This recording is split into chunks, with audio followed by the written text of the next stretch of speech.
जानने वाला है, वो मन को भी जान रहा है, बुद्धि को भी जान रहा है, चित्त को भी जान रहा है, अहंकार को भी जान रहा है, और जानने वाला अभी भी है, आप और मैं बात कर रहे हैं तब भी है, वो जानने वाला जो चेतन शक्ति है वो आत्मा है, वो आत्मा है। आप सभी चैनल को सब्सक्राइब कर लीजिएगा।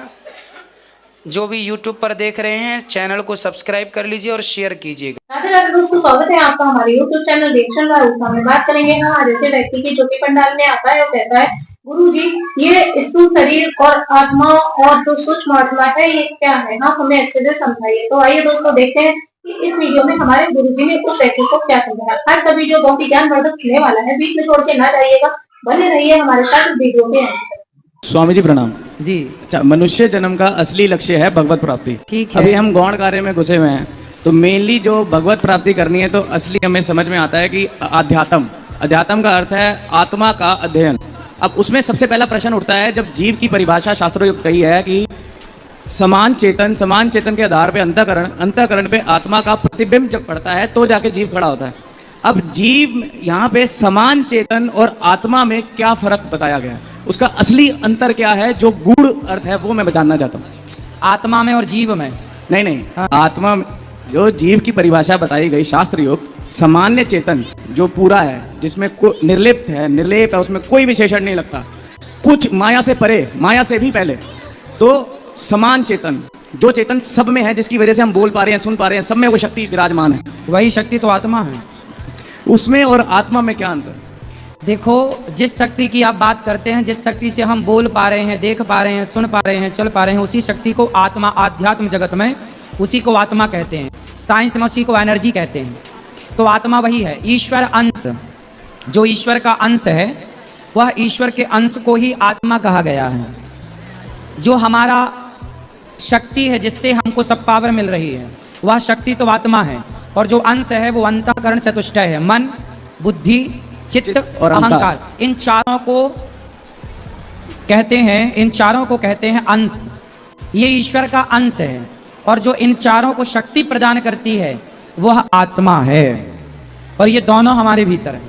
अच्छा, जैसे अब जीव बना तो अंतःकरण और चेतन का जब मिलाप होता है तो जीव बनता है ना। अंतःकरण यानी मन, बुद्धि, चित्त, अहंकार आपने बताया। अब उसमें अहंकार यानी अपने अहंकार का जो गूढ़ अर्थ है, वो घमंड तो उसका एक छोटा सा हिस्सा है। बिल्कुल, अपने अपने होने का भान, मैं हूँ। अब ये स्थिति जब जागृत, स्वप्न और सुषुप्ति में डीप स्लीप है, डीप निद्रा। अब वहां से जब अब हमें नींद की उपाधि लगती है, या सपना आता है या नहीं आता है तो डीप स्लीप है। वो स्थिति जहाँ पे वो जो स्थिति है उसमें और जागृत में जब आते हैं और मैं हूं जब बनता है, उससे पहले की जो स्थिति है वही जागृत में रहे। जागृत, स्वप्न और सुषुप्ति तीन अवस्थाएं हैं। जागृत एक होता है, अभी आप जागृत अवस्था में हैं। एक अवस्था होती है स्वप्न, जब आप सोते हैं तो सपने में चले जाते हैं।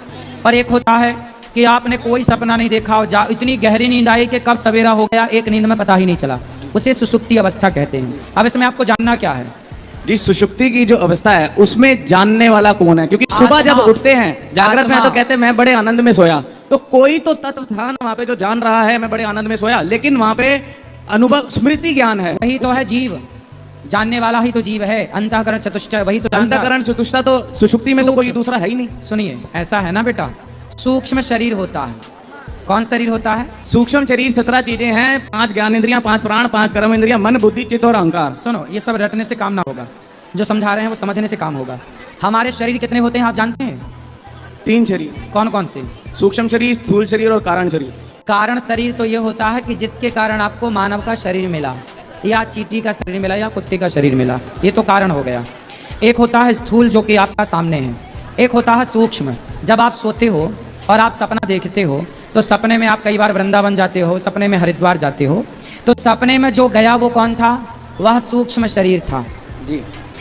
तो वह सूक्ष्म शरीर जो है वो हमारे भीतर एक्टिव रहता है, और वही सब कुछ करता है। उसी के अंदर हम जो देखते हैं, जो सोचते हैं, वो उसी सूक्ष्म शरीर में स्टोर होता है। हमारे पाप पुण्य का दृष्टा भी सूक्ष्म शरीर होता है, और जब हम मरते हैं तो हमारा स्थूल शरीर यहीं पड़ा रह जाता है। हमारे सूक्ष्म शरीर को ही निकाल करके यमदूत पकड़ कर ले जाते हैं, आत्मा को नहीं ले जाते, क्योंकि आत्मा का वो करेंगे क्या? लिखा है गीता में, वासांसी जीर्णानि यथा विहाय नैनम छिन्दन्ति शस्त्राणि नैनम दहति पावकः। आत्मा को ना सुख होता है ना दुख होता है, ना आत्मा गीली होती है ना सूखी होती है। तो आत्मा का एक स्वरूप अलग बताया भगवान। तो जो है वो सब, जो जीव है जैसे हम कहते हैं जीव, वह यह मन ही है। मन मतलब चार चीजें, चार मतलब सूक्ष्म शरीर, चारों को मिलाओ तो सूक्ष्म शरीर होता है। उस सूक्ष्म शरीर को मन कहते हैं, बुद्धि कहते हैं, चित्त कहते हैं और अहंकार कहते हैं। तो सब कुछ कारण, पाप पुण्य का, सुख दुख का कारण हमारा वह सूक्ष्म शरीर ही है। मन ही सुख दुख का कारण है। अब ये बहुत गहरी बातें हैं। अब जो जानने वाला है वो मन को भी जान रहा है, बुद्धि को भी जान रहा है, चित्त को भी जान रहा है, अहंकार को भी जान रहा है, और जानने वाला अभी भी है, आप और मैं बात कर रहे हैं तब भी है। वो जानने वाला जो चेतन शक्ति है वो आत्मा है, वो आत्मा है। और उस आत्मा और परमात्मा में कैसे अंतर किया जाए? अंतर इतना है कि जैसे गंगा नदी है और गंगा का पानी आपने एक बोतल में भर लिया, तो जो बोतल में भरा हुआ पानी है वह गंगा का तो है, पर वह गंगा नहीं है। बोतल में आपने गंगा जल भरा तो वह गंगा का जल तो है, परंतु वह बोतल का पानी गंगा नहीं है। वह गंगा है अंशी और यह है अंश, बोतल का पानी। उसी तरह ईश्वर है अंशी, जैसे गंगा और गंगा का जल एक बोतल में, उसी तरह ईश्वर और ईश्वर का अंश, हम सबके भीतर जो आत्मा है वह ईश्वर का अंश है। जैसे पानी है, सबके घर में गंगा जल है, जब सबके घर में गंगा जल होता है, पर गंगा तो नहीं होती ना सबके घर। उसी तरह ईश्वर एक है, पर उन ईश्वर के शक्ति आत्मा के रूप में अनेक जीवों में विराजमान है। वही शक्ति चींटी के अंदर, वही शक्ति हाथी के अंदर, वही हमारे अंदर, आपके अंदर, उसी का नाम आत्मा। जी, अब यही मेरे को जानना। अब इसमें आत्मा और परमात्मा का जो मिलन है उसके लिए हमें निरंतर क्या करना चाहिए, जिससे लोगों निरंतर सत्संग, सत्य का संग। हाँ, इसलिए क्या कहते हैं, देखो आपने गुरुत्वाकर्षण सिद्धांत पढ़ा है। कोई भी चीज हम ऊपर से छोड़ते हैं नीचे आती है, आती है, क्यों आती है बताओ, क्यों आती है? स्वाभाविक। लेकिन एक चीज है जो नीचे से ऊपर जाती है, बताओ क्या? हम लोग पढ़ते हैं गुरुत्वाकर्षण के हर चीज ऊपर से नीचे है। ये तो सिद्धांत है कि पृथ्वी में चुंबक का तत्व है, वो सब चीज खींचती है, ये तो सही है, गुरुत्वाकर्षण सही है। लेकिन एक दूसरा कारण है कि जो वस्तु ऊपर से नीचे आती है वो पृथ्वी का अंश है। जैसे पत्थर, पत्थर क्या है? पृथ्वी का अंश है, तो ऊपर जाएगा तो अपने अंशी की तरफ भागेगा। कोई भी वस्तु ऊपर जाएगी नीचे इसलिए आएगी क्योंकि वह पृथ्वी का ही तत्व है, इसलिए अपने अंश अपने अंशी की तरफ भागता है। लेकिन आग, जब आप आग जलाते हैं तो ज्योति किस तरफ जाती है? ऊपर, ज्वाला उस तरफ ऊपर। क्यों? क्योंकि ज्वाला जो ज्योति है वह सूर्य से प्रकाशित है। आग का जो केंद्र बिंदु है वह सूर्य है, और सूर्य जो है वह अंशी है, और आग उस अंशी का अंश है। तो हर अंश अपने अंशी की तरफ भागता है। तो हमारी आत्मा ईश्वर का अंश है, इसलिए हम सब उस ईश्वर की तरफ भागते रहते तो हैं। यहाँ पे अविद्या किसको लगी फिर? अविद्या तो अज्ञान है। वो किसको लगी? लगेगी क्या? जो अज्ञानी है वो अविद्या। क्या वही भ्रांति है? अविद्या तो भ्रांति है। अज्ञान क्या है भाई? जैसे अंधकार क्या है? प्रकाश ना होना ही अंधकार है, प्रकाश का अभाव ही अंधकार है। उसी प्रकार ज्ञान का अभाव ही अज्ञान है। जिस दिन आपके अंदर ज्ञान का दीपक जल गया उस दिन अज्ञान आपका स्वतः नष्ट हो जाएगा। गुरु की विशेष कृपा से अकस्मात ये कृपा हो सकती है, क्योंकि ये कृपा साध है, साधन साध नहीं है, लेकिन कृपा उसी पे होगी जो साधन करेगा। हाँ, कृपा बिल्कुल है। ईश्वर को जब पूर्ण सतगुरु की कृपा जब होएगी तो ही ये बुद्धि में विवेक जागृत होता है, तो ही इस तरह। हाँ, सही कह रहे हैं, इसलिए करना चाहिए। थैंक। खुश रहिए। समझ में आई बातें?